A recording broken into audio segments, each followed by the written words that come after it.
Okay, so we are now in Stoke or Wyking in Coventry, forgot where I was then. Welcome back to the Sunday show of working. So I didn't get round to doing all my jobs yesterday. So this customer got in contact with me. She's already isolated the toilet underneath her, but look at the lack of room that I have here. And it honestly gets worse because it's all been siliconed. Now, of course, this isn't the first time I've come across this, but it's the lack of room that I've got to do this job. Now, I'm a big guy. I am touching the wall there, and I'm overflowing on the bath here. So I'm a double XL up above, including the gut. But flipping heck, yeah, and after the McDonald's I've just had as well, this is going to be a tough one.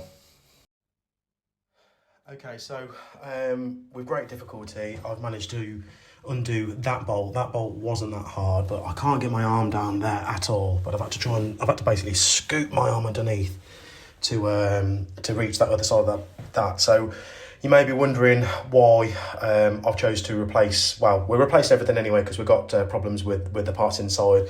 Now that bit doesn't move, so obviously the cistern's got to come off to do that one anyway, because it goes underneath, and then we've got this one here. So we're going to replace all the parts, and what I love about Viva is that it can all be clicked and whatever and to be removed. Viva have never really changed the designs on how things are, so I know that, you know, in time to come, if I ever had a problem, I just need to buy a pack, click one out what I don't need, and just plonk it back in basically. But what we're also going to use to make life easier for myself is these McAlpine bolts. They're a bit pricey, but when they're perfect for the right situation. Okay, so now we're going to look at trying to get the toilet cistern off. So I've got my ripsaw, I think it's called here. So I need two hands to do this. So what I'm going to do is basically put it along the back there to cut the silicone off. Now I think the reason why they didn't drill it is because the tiles are extremely thick and hard here. They are decent tiles. But I'm going to need two hands to do this because what I don't want to do is catch and scratch or scorch the wall. I know I've only got, let's say, an inch or whatever above. So it's kind of a delicate job to do when somebody does silicone it. And I'm hoping it can just be pulled off then because, it's already turning into quite a more difficult job. And I've even had to take the toilet roll off because I kept catching that. And so I had to put it in the bath there. But wish me luck that I don't scratch or scorch anything. Well, that was extremely hard. It was actually very, very tight to get across, so you can see what I mean about the friction that happens. And the scorching, I've kind of caught a bit there. I'm hoping that's going to come off. But that was very, very, very tough. Yeah, I think I've ruined this blade doing it, but you can see how black and smoke in that blade's gone. There's a bit of smoke in the air as well, where that's been built up by the friction. But anyway, now we've got that off. Hopefully it's the home stretch for this job. Okay, so I really can't stress how awkward this job is. So I'm kind of pressed against this towel rail here, which is making things awkward. I keep knocking this. I've been thinking about taking it off.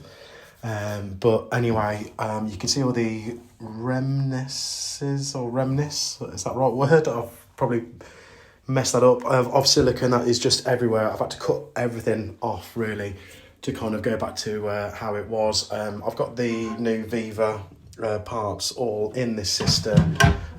Also what we've got is the cold water was passing, so I've had water all on my knees by the time I realised. So that flexi, believe it or not, that's all I've got. So I've said to the customer, look, let's just replace everything. But I'm really flying the flag for Viva today because we've got this Viva longer flexi that I've got from my plum-based merchants. But hopefully this can all go back in now because, again, what I'm having to do is kind of shimmy back all the way to kind of my tools and when I want something, and then kind of shimmy forward. Okay, guys and girls, so I've just flushing that multiple times.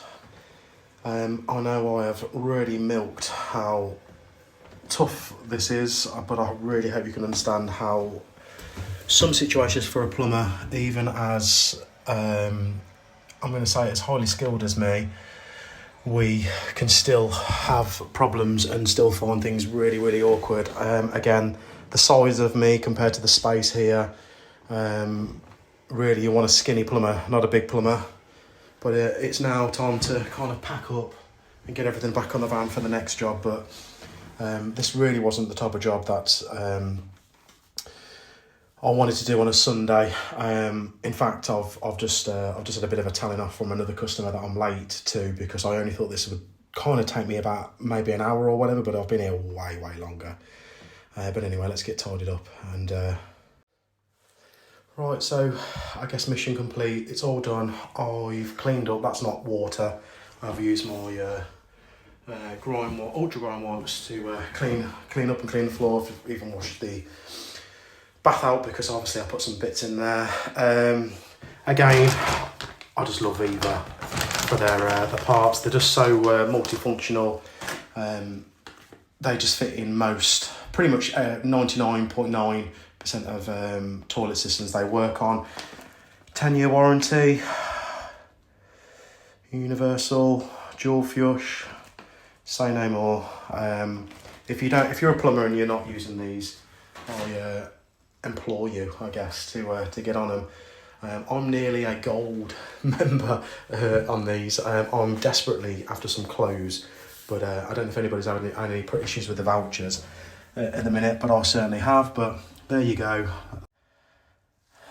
Okay, so the final test with the lid and everything on is obviously make sure it flushes, because sometimes when you flush, you can catch the buttons inside. So always double check if you complete a job, even when you put things back.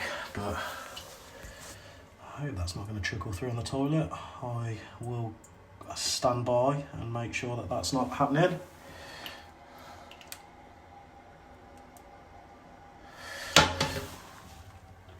No, that's stopped. Okay, yeah, so like I say, the importance of double checking everything before you leave. Obviously the importance of that, if that was trickling in and I'd left, that would have been another thing for me to turn around and come back, and I don't want to come back here anytime soon. But anyway, let's get to the next job. See you on the next one.